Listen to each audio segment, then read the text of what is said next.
Last episode में आपने देखा प्लैनेट अर्थ में अब कोई प्रॉब्लम नहीं, सभी शांति से रह रहे थे। गोकू भी अपनी पत्नी चीची और बेटा गोहान के साथ।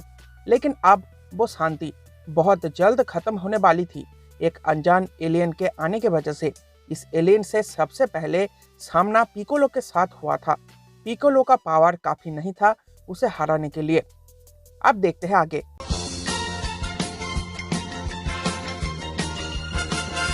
अनजान एलियन कैकारोट को बड़ी बेसब्री से ढूंढ रहा है। इधर कामे हाउस में बुल्मा सभी से मिलने आई है। मास्टर रोसी की फ्लर्ट करने की आदत अभी तक नहीं गई। गोकू अपने बेटे गोहान को पहली बार अपने दोस्तों के साथ मिलवाने लेकर जा रहा था कामे हाउस। बुल्मा क्रिलिन को बोलती है वो यामचा से ब्रेकअप कर लिया है क्योंकि यामचा को अब दूसरी लड़की पसंद है। गोकू कामे हाउस पहुंच जाता है। गोकू के सभी दोस्त ये जानकर हैरान होते हैं कि ये नया बच्चा गोकू का बेटा है, गोहान। गोकू के ग्रैंडपा का नाम गोहान था, इसीलिए गोकू ने अपने बेटे का नाम गोहान रखा है। 4.5 साल का बच्चा गोहान के पास एक पूंछ भी है, इसीलिए मास्टर रोसी और बुल्मा गोकू को कहते हैं जब रात में फुल मून होता है तब गोहान को कुछ होता है क्या? गोकू बोलता है हम फुल मून होने से पहले ही सो जाते हैं।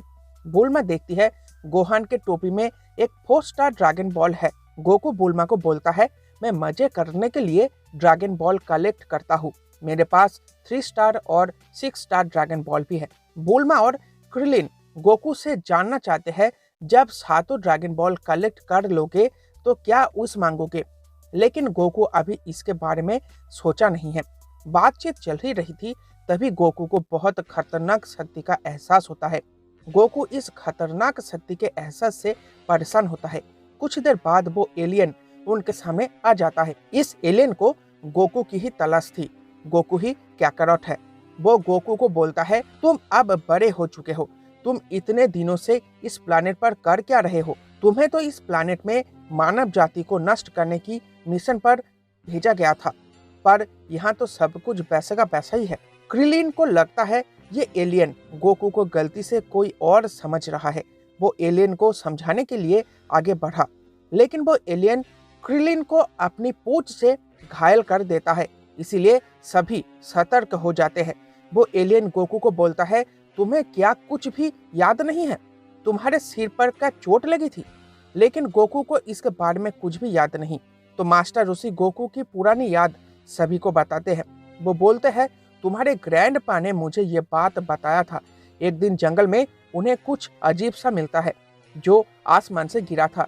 वो देखते हैं एक राउंड शेप का कैप्सूल जमीन पर गड्ढा करके गिरा हुआ था। उन्हें पता चलता है वो एक स्पेसशिप है और उसके अंदर एक बच्चा है जिसका पूंछ है। वो तुम्हें घर ले आते हैं और तुम्हारी अच्छी देखभाल करते हैं, पर तुम जंगली थे। एक बच्चे के हिसाब से तुम्हारे अंदर कुछ ज्यादा ही पावर था। एक दिन एक बुरा एक्सीडेंट होता है, तुम पहाड़ी से नीचे मुंह के बल गिर जाते हो। तुम्हारी सिर पे बहुत चोट आई थी, कोई और होता तो वो वही मर जाता, पर तुम्हारे ग्रैंडपा ने तुम्हारी खूब देखभाल करी और तुम ठीक हो गए और तब से तुम एक नॉर्मल बच्चा बन गए। तो गोकू बोलता है तो क्या मैं दूसरी दुनिया से आया हूँ? मेरे इस आदमी के साथ कोई कनेक्शन है? गोकू अब उस अनजान शख्स से कहता है अब तुम मुझे ये बताओ तुम हो कौन? तो वो बोलता है तुम्हें तो मेरे साथ ही काम करना पड़ेगा और मैं चाहता हूँ तुम्हें सब कुछ पता चले। तुम्हारा जन्म प्लैनेट वेजिटा पर हुआ था, तुम स्पेस फाइटर हो, एक सैन हो तुम, और मैं हूँ तुम्हारा बड़ा भाई रेडिच। सभी ये जानकर बहुत अचंभा में पड़ जाते हैं। क्रिलिन बोलता है अगर गोकू इस प्लैनेट का नहीं है तो उसको यहाँ पर भेजा ही क्यों? तो रेडिच बोलता है गोकू को इसलिए भेजा गया था ताकि वो इस प्लैनेट के लोगों को मार डाले। तुम ये समझ सकते हो हम सेयंस प्लैनेट ब्रोकर्स हैं। हमारा काम है हम स्पेस में ऐसे प्लैनेट की तलाश करते हैं जहाँ की वातावरण रहने लायक हो। वहाँ रहने वाले लोगों को हम मार डालते हैं और उस प्लैनेट को हम बड़ी ऊंची दामों में उन एलियंस को बेच देते हैं जिन्हें एक प्लैनेट की जरूरत थी। इस बिजनेस में बहुत मुनाफा है। हम एडल्ट सेंस को उस प्लैनेट पर भेजते हैं जहाँ की पावर लेवल हाई हो, ताकि हमारे सेंस वहाँ पर जाकर उनको मार डाले और हम वो प्लैनेट बेच सके। लेकिन जिस प्लैनेट का पावर लेवल कम है जैसे कि इसकी तरह, तो उस प्लैनेट में हम बच्चों को भेजते हैं, इससे हमारा काम हो जाता है। रेडिच बताता है, कैकारोट तुम्हारा पूंछ कहाँ है? पूंछ के बिना तुम्हारी शक्ति कम है।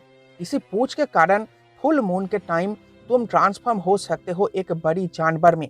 रेडिट से और पता चलता है गोकू उनके लिए बहुत कीमती है, क्योंकि 3 साल पहले प्लैनेट वेजिटा तबाह हो चुका था और तुम्हें गिनकर सिर्फ हम 4 सेंसी बचे हुए हैं और प्लैनेट तबाह करने के लिए हमारी ताकत कम पड़ेगी। मैंने देखा तुम्हारे बच्चे की पूंछ है, मतलब तुम्हारा सैन खून तुम्हारे बच्चे में भी मौजूद है, इसीलिए मैं इसे ट्रेंड करूंगा। और रेडिच गोकू को एक लात से घायल करके गोहान को लेकर चला जाता है और कह जाता है, मैं तुम्हें 1 दिन का समय देता हूँ, तुम इस प्लैनेट के 100 लोगों को मार डालो, उसके बाद आकर मेरे साथ ज्वाइन हो जाओ। क्या गोकू अपने बेटे गोहान को इस दुष्ट के हाथों से बचा पाएगा? ये जानने के लिए आपको देखनी पड़ेगी ड्रैगन बॉल ज़ी का अगला एपिसोड।